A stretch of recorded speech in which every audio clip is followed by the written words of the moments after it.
2025 সাল হতে চলেছে এসভিএফ এর জন্য বড় একটা বছর এবং বড় ধামাকা ইয়ার। কারণ 2025 সালে এসভিএফ এমনই দুটো ছবি আনছে যেটা বিগ গ্র্যান্ডারে, যেটা বিগ স্কেলে তৈরি হতে চলেছে। নমস্কার বন্ধুরা, আমি রূপম চলে এলাম নতুন ভিডিও নিয়ে। বন্ধুরা, এখন আমরা কথা বলতে এসছি দুটো সিনেমাকে নিয়ে, যার সঙ্গে কিন্তু এসভিএফ ওতপ্রোতভাবে জড়িত।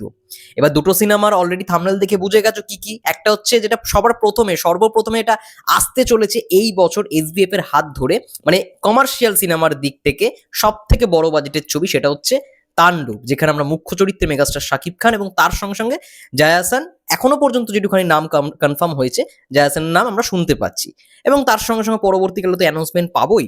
তো এটা আসতে চলেছে এই কুরবানিতে, অর্থাৎ জুনের 7 তারিখ। এবং তার পরবর্তীকালে যেটা আসতে চলেছে, যেটা আরো বড় স্কেলের, আরো বড় গ্র্যান্ডার করে নির্মিত, সেটা হচ্ছে দেবদা রঘু ডাকাত, যেখানে আমরা মুখ্য চরিত্রে দেবদার সঙ্গে সঙ্গে দেখতে পারবো ইধিকা পল, সৈনী সরকার, অনির্বাণ ভট্টাচার্য থেকে শুরু করে আরো অনেককে, এবং ওই সিনেমাটা ডিরেক্ট করছে ধ্রুব ব্যানার্জি। যাই হোক, এবং তার সঙ্গে সঙ্গে তাণ্ডব ডিরেক্ট করতে চলেছে আমাদের সবার প্রিয় রাইহান রাফি স্যার। তো রাইহান রাফি স্যার, যদি আমি তাণ্ডবকে নিয়ে প্রথমে কথা বলি, আগের বছর রায়ান রাফি স্যার এটা বুঝিয়ে দিয়েছে যে মেগাস্টারকে তিনি এমন রকমভাবেই প্রেজেন্ট করেছেন বড় পর্দায়, যেই লুকে, যেই অ্যাটিটিউডে, যেই এক্সপ্রেশনে মেগাস্টারকে আগে কেউ দেখেইনি। এবং এটা যেহেতু তাণ্ডব একটা বড় কমার্শিয়াল সিনেমা, তো তুফানে যাই দেখেছিলাম না কেন, সব থেকে বড়, আরো বেটার এবং আরো ভালো রকমভাবে গল্পের দিক থেকে হোক, অ্যাকশনের দিক থেকে হোক, এবং তার সঙ্গে সঙ্গে রায়ান রাফির যেটা সব থেকে ভালো ভাবনা চিন্তা, যে ভিজুয়ালাইজেশন, সেই ভিশনটা আরো ভালো রকমভাবে দেখানোর চেষ্টা করবেন তাণ্ডবে। মানে তুফানে যা দেখেছি তার থেকেও বেটার কিছু হতে চলেছে, তার থেকে ফার ফার বেটার হতে চলেছে তাণ্ডব। তো এটা তো একটা বড় রিলিজ হতেই চলেছে এসভিএফ এর জন্য। এবার যেটা খামতি ছিল, যেটার জন্য এই ভিডিওটা, গত বছরে 2024 সালে যখন তুফান এসেছিল, এসভিএফ রিলিজ করেছিল, ঠিক আছে, কলকাতায় রিলিজ দিয়েছিল, কিন্তু সেরকম কোনো প্রমোশন দেখতে পাইনি। তো এইবারে যদি সেই খামতিটা রয়ে যায় না, মানে কলকাতার দিক থেকে, তাহলে খুব বাজে একটা জিনিস হবে। কারণ এসভিএফ কোথাও গিয়ে নিজের সিনেমা নিজেই নষ্ট করবে বললেই চলে। আগের বছর সেটা হয়নি, এবং যেখানে সাকিবিয়ানরা থাকে, যেই যেই জায়গায়, সেখানে তুফানকে রিলিজই দেওয়া হয়নি। তো একটা বড় সিনেমা যদি ভালো রকম জায়গাতে রিলিজ না পায়, বা ভালো রকম স্ক্রিনেই যদি না মুক্তি পায়, তাহলে তো সেই সিনেমা আর কোনো মানেই হয় না। তো সেই দিক থেকে আমি মনে করি, যেহেতু এসভিএফ এই বছরে রঘু ডাকাতের জন্য আরো 40টার বেশি সিনেমা হল খুলতে চলেছে, এবং তাণ্ডবের আগে যদি সেই সিনেমা হলগুলো কিছুটা হলেও যদি এসভিএফ সিনেমাস খুলে যায় বিভিন্ন জায়গায়, তাহলে আমি বলবো অনেক ভালো হবে, অনেক ভালো হয় আর কি। বিশেষ করে ডায়মন্ড হারবারে অনেক সাকিবিয়ান্স রয়েছে যারা সিনেমা হয়তো দেখতে পারে না সিনেমা হলে গিয়ে, কারণ সেখানে সিঙ্গেল স্ক্রিন নেই, কয়েকটা দু একটা আছে, এবং সেইখানে তুফান আসেনি। এটাও একটা বাজে বিষয়। এবার সেইখানে যদি মাল্টিপ্লেক্স খোলা হয় এসভিএফ সিনেমাস ডায়মন্ড হারবার, তাহলে আই থিঙ্ক তারা দেখতে পারবে তাণ্ডব। বা বরবাদের আগে যদি খুলে যায় তাহলে তো আরো ভালো। আই থিঙ্ক বরবাদের আগে খুলবে না, কিন্তু তাণ্ডবের আগে খোলাটা দরকার।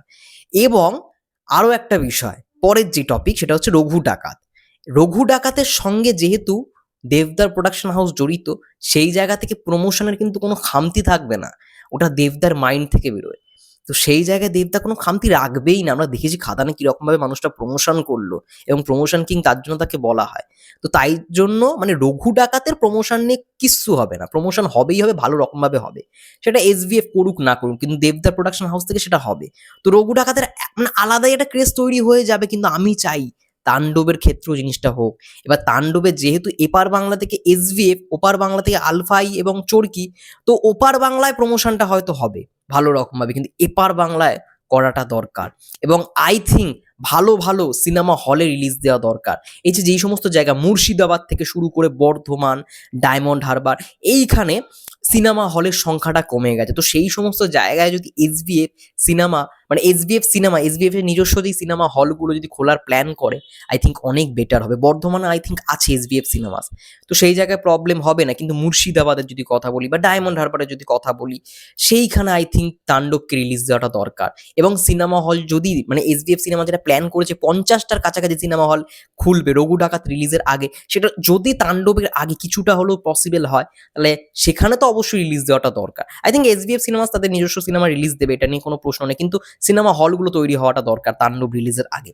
এবার যদি না হয়, তৈরি যদি না হয়, তাহলে কি হবে? তাহলে এমন এমন সিঙ্গেল স্ক্রিন বা এমন এমন মাল্টিপ্লেক্সে রিলিজ দেওয়া দরকার যেখানে আর কি সাকিবিয়ানদের খুব কাছে হয়, যেমন ডায়মন্ড হারবার, যেটা মানে সাকিবিয়ানদের জন্য সেই জায়গাটা, বহুত সাকিবিয়ান রয়েছে। আমরা এটা রজত জয়ন্তী উৎসব পালন করে সবাইকে দেখিয়েছিলাম, আমি ছিলাম, পৌশালিদি ছিল, সৃঞ্জয়দা ছিল, তো ওইখানে তো সাকিবিয়ান রয়েছে, অ্যাকচুয়াল সাকিবিয়ান রয়েছে, তারা তো মানে সিনেমাটা দেখতে পাচ্ছে না।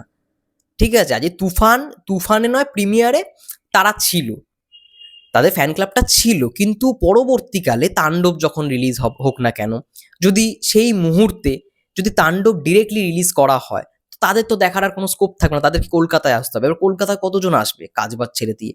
সবাই কাজ করে। তো সেই জায়গা থেকে আই থিঙ্ক সেই সমস্ত জায়গায় রিলিজ দেওয়াটা খুব দরকার তাণ্ডবের ক্ষেত্রে। আর রঘু ডাকাত যেহেতু দেবদার প্রোডাকশন হাউস যুক্ত রয়েছে প্লাস এসবিএফ, তো আমরা জানি কি পরিমাণ তারা প্রমোশন করবে, কিন্তু সেই প্রমোশনের খামতি যেন তাণ্ডবে না হয়, এটাই আর কি রিকোয়েস্ট এসবিএফ কে। কারণ এসবিএফ আগের বছর যখন তুফান এনেছিল, তুফানে কিন্তু সেই রকম প্রমোশন হয়নি। ওই একটা আগের দিন মানে রিলিজের একদিন আগে যেদিন প্রিমিয়ার করা হয় সেদিনকে একটা প্রেস কনফারেন্স রাখা হয়েছিল। তো এটা তো মানে প্রেস কনফারেন্স করে সবাইকে জানান দেওয়া, এটা আগেকার দিনে হতো। এখন নতুন স্ট্র্যাটেজি কিছু যদি হয়ে থাকে তাহলে আই থিঙ্ক এসবিএফ এর সেই জিনিসগুলো ফলো করা উচিত, যেমনভাবে দেবদা প্রমোশন করে। তো যাই হোক না কেন, এটাই ছিল মূল টপিক। এসবিএফ এর কিন্তু এই বছরে দুটো বড় গ্র্যান্ডারের সিনেমা হাতে রয়েছে, একটা হচ্ছে তাণ্ডব আর একটা হচ্ছে রঘু ডাকাত।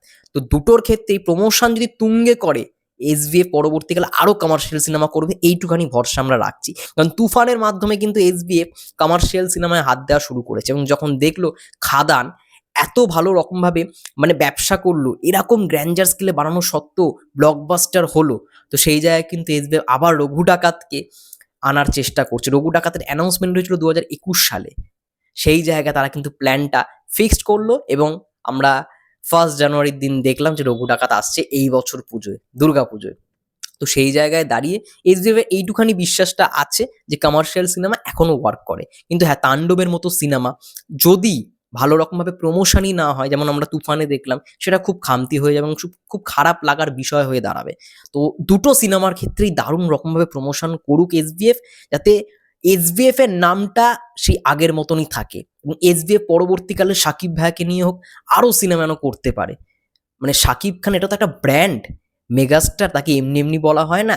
এবং তুফানে সেই কালেকশনটা বুঝিয়ে দিয়েছে, তো সেটা তো আর বাংলায় পসিবল নয়। তো বাংলায় অবশ্যই পসিবল হবে তখনই যখন এসবিএফ সেটা নিয়ে প্রমোশন করবে এবং আরো বেশি হলে রিলিজ দিতে পারবে, যেটা মানে সব থেকে বেশি জরুরি। হলে যদি রিলিজ না দেয় তাহলে সিনেমা কালেকশন করবে কি করে? আমরা দেখি যে তুফানে কটা হলে রিলিজ পেয়েছিল, হল বেশি থাকা সত্ত্বেও সেখানে কিন্তু প্রমোশন হয়নি, যেটা খুব বাজে বিষয় ছিল। তো সেটা যেন এই বছর না হয়, সেটা যেন এই বছর ভালো রকমভাবে সেই খামতিটা পূরণ করতে পারে এসবিএফ, এটাই আশা রাখছি।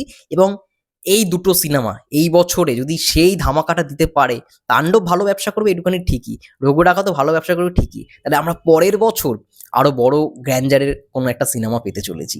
এসবিএফ এর পক্ষ থেকেই হয়তো সেটা পাবো। ব্যাস, এটাই ছিল মূল আলোচনা। তোমাদের কি মন্তব্য এসবিএফ এর এই বছর দুটো গ্র্যান্ড রিলিজ তাণ্ডব এবং রঘু ডাকাতকে নিয়ে? অবশ্যই কমেন্ট করে জানো। ততক্ষণের জন্য যারা ফেসবুক পেজ থেকে দেখছো প্লিজ পেজটাকে ফলো করে দিও, ইউটিউব চ্যানেল থেকে যারা দেখছো প্লিজ চ্যানেলটাকে সাবস্ক্রাইব করে দিও। সবাই ভালো থেকো, সুস্থ থেকো, টেক কেয়ার।